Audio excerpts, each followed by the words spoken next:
মুক্তির মোড়ের মালাই চা আসলেই নাকি অনেক মজা। সত্যি কি খুবই মজা? এর জন্য কিন্তু অবশ্যই খেয়ে দেখতে হবে। আর যদি খেয়ে না দেখি তাহলে কিভাবে বুঝবো? সবার মুখে শুনি যে মুক্তির মোড়ের চা নাকি অনেক ভালো, কিন্তু বিশ্বাস করেন রাত দিন 24 ঘন্টা কিন্তু মুক্তির মোড়েই থাকা হয়। তারপরেও কিন্তু আমার মতো মানুষের চা খেয়ে আর দেখা হয়নি যে আসলে মুক্তির মোড়ের চা এবং পোড়া রুটির স্বাদটা কেমন। আর চা আর পোড়া রুটি খাওয়ার জন্য আজকে সন্ধ্যা 8টার সময় চলে গেলাম আমি, মা, ছেলে আর এই পোড়া রুটির চা খেতে। তো পোড়া রুটি চা খাওয়ার জন্য সবাই তো রেডি হয়ে বের হয়ে চলে আসছি। আসার জন্য কিন্তু দেখলাম যে আসলে এটা মজা কিনা দেখব। এই যে সামনে দেখতে পাচ্ছেন এখানে কিন্তু আমার প্রতিদিন বা রেগুলার আসা। আর এই যে পাশের যে মাঠটা দেখছেন, মানে এই যে ঈদগাহ মাঠের মতো যেটা দেখতে পাচ্ছেন, এখানে কিন্তু রাত দিন 24 ঘন্টায় আমার ছেলে খেলতে আসে। তো এখানে খেলাধুলা করে কিন্তু সে বাসায় চলে যায়। তো হাঁটতে হাঁটতে কিন্তু চলে এসেছিলাম মুক্তির মোড়ে। আর মুক্তির মোড়ে এসে দেখি যে এখানে চায়ের জন্য নাকি বিখ্যাত। এখানে নাকি একদম চা আর পোড়া রুটির খুবই মজা। কিন্তু আমি তো ভাই জানি না যে আসলে এই পোড়া রুটি আর চায়ের মধ্যে মানুষ কী মজা পায়। এত দূর দূর যায়, মানে যে শাহগোলা পর্যন্ত চলে যায় শুধুমাত্র এই চা পোড়া রুটি খেতে। তো আমিও মনে করলাম যে আজকে চা আর পোড়া রুটি খেতেই আসি। দেখে তো আর গন্ধে তো মনে হলো যে খুবই ভালো লাগবে। তো এখানে দেখি যে অর্ডার দিলাম দুইটা, মানে 3টা চায়ের অর্ডার দিলাম আর 2টা রুটির অর্ডার দিলাম, কারণ আমার ছেলে খাবে না, আমি আর আমার হচ্ছে ভাগ্নি দুইজনা খাবো।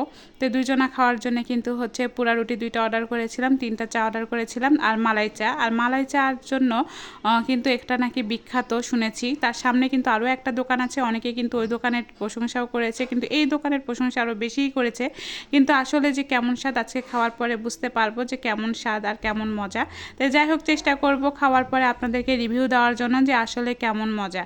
অনেকে কিন্তু মুক্তির মোড়ের চা খাওয়ার জন্য এত মানুষ এসে ভিড় করেছে। মুক্তির মোড়ের চায়ের খাওয়ার জন্য তো চলে আসলাম, আর এসে দেখি সবাই হচ্ছে খাওয়া শুরু করেছে। আর আমাদের জন্য কিন্তু পোড়া রুটি এবং হচ্ছে চলে আসলো, আর চা কিন্তু আসেনি। কিন্তু খাওয়ার পরে কিন্তু অবশ্যই বলবো পোড়া রুটি আর চাটা কেমন মজা।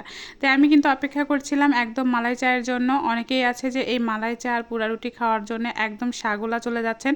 একদিন কিন্তু শাহগোলাও চলে যাব, যে ওখানকার কিন্তু আমি হচ্ছে পোড়া রুটি আর চা খেয়ে অবশ্যই বলবো যে আসলে কেমন। আগে তো নিজের এলাকার হচ্ছে চা আর হচ্ছে পোড়া রুটিটা খেয়ে দেখতে হবে, তাই না? তারপরে কিন্তু শাহগোলা যেতে হবে যে ওখানকার পোড়া রুটি এবং চাটা কেমন। তো যাই হোক, এখানকার পোড়া রুটি এবং চাটা খাওয়ার জন্য কিন্তু মূলত আসা। কিন্তু বিশ্বাস করেন আমি খুবই গরিব। এত দিন ধরে সবাই এতক্ষণ ধরে বলে যে এত মজা, কিন্তু আমার সারাদিন এখানে থাকা হয়। আর কেন থাকা হয় সেটা বলি যে আপু আপনি কি সারাদিন মুক্তির মোড়েই থাকেন?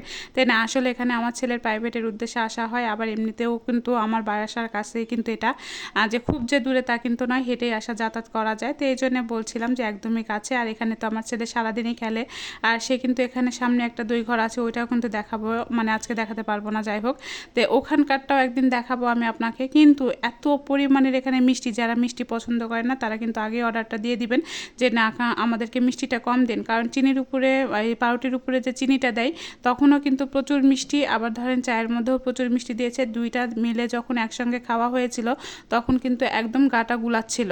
যারা আসলে মিষ্টি পছন্দ এতটা করেন না তাদের জন্য কিন্তু এটা খাওয়াটা ঠিক না। যখন আপনারা আসলে চাটা অর্ডার দিবেন তখন কিন্তু অবশ্যই আপনারা মিষ্টিটা অ্যাভয়েড করে নেবেন, কারণ এই যে পোড়া রুটির উপরে যে চিনিগুলো দেওয়া হয়েছিল এটার জন্য কিন্তু এমনিতেই অনেক মিষ্টি, পাউরুটিটাও কিন্তু মিষ্টি থাকে, তার মধ্যে চাও মিষ্টি।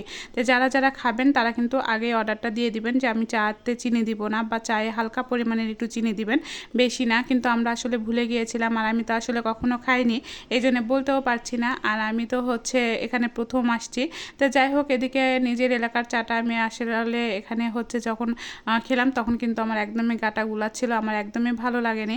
জানি না সবাই কেন এত বলে যে চা আর পোড়া রুটি মানে মালাই চা এত স্বাদ এত মজা, কিন্তু আমার একদমই মজা লাগেনি। যাই হোক, আর এখানে শুধুমাত্র মনে হলো যে একদম টাকাটাই নষ্ট।